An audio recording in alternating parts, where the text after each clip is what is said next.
നയനാരുടെ ഓർമ്മ ദിവസമാണിന്ന്.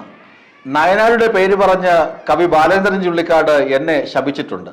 ഞാൻ 2ാം വർഷം തിരുവനന്തപുരം യൂണിവേഴ്സിറ്റി കോളേജിൽ പഠിക്കുന്ന സമയം, ചുള്ളിക്കാടിൻ്റെ ഭാഷയിൽ പറഞ്ഞാൽ കവിത മനസ്സിൽ പെരുകി ഇങ്ങനെ വഴിതെറ്റി നടക്കുന്ന സമയം, ചുള്ളിക്കാട് സാഹിത്യ ക്യാമ്പിൽ വരുന്നു.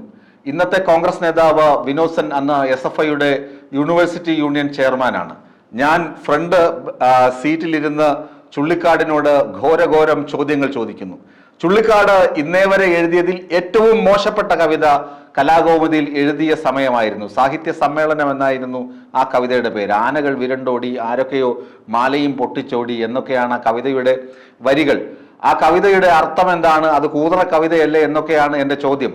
അപ്പൊ ചുള്ളിക്കാട് സ്വതസിദ്ധമായ ശൈലിയിൽ എന്നെ ചീത്ത വിളിക്കുകയാണ്. അതിന് നയനാരെയാണ് കൂട്ടുപിടിക്കുന്നത്. നയനാരുടെ ആത്മകഥയെ കൂട്ടുപിടിച്ചിട്ട് പറയുന്നു, നയനാര് ആത്മകഥയിൽ ഇങ്ങനെ എഴുതിയിട്ടുണ്ട്: നല്ല നിലാവുള്ള രാത്രിയിൽ ഒളിവ് ജീവിതം നയിക്കുന്ന സമയത്ത് കവിത എഴുതണമെന്ന് ആഗ്രഹിച്ചിട്ട് പോലും എനിക്ക് കവിത വന്നിട്ടില്ല. അതുകൊണ്ട് നീ ഒരു കറുപ്പാണ്, കഞ്ചാവാണ്, കാലഘട്ടത്തിന്റെ ഇരുട്ടാണ്, നിനക്ക് ഒരിക്കലും കവിത ജനിക്കില്ല. നയനാരെ പ്രതി ഞാൻ നിന്നെ ശപിക്കുന്നു എന്നാണ് കവി ചുള്ളിക്കാട് അന്ന് എൻ്റെ മുഖത്ത് നോക്കി പറഞ്ഞത്. ഏതായാലും നയനാരെ പ്രതി ശപിച്ചത് കൊണ്ടാണോ എന്നറിയില്ല, ആ ശാപം ഏറ്റില്ല. ഞാനൊരു 10-13 പുസ്തകം എഴുതി, 37 സിനിമയ്ക്കോളം പാട്ടൊക്കെ എഴുതി, ഇപ്പോഴും കവിയായി തന്നെ തുടരുകയാണ്. ഇത് പെട്ടെന്ന് ഓർത്തുപോയി നയനാരെ പ്രതി ചുള്ളിക്കാട് എന്നെ ശപിച്ച കാര്യം. മഹാപ്രതിഭയായ നയനാരിൻ്റെ പിന്നെ 3 തവണ അഭിമുഖ സംഭാഷണം നടത്താനും എനിക്ക് ഭാഗ്യം ലഭിച്ചു.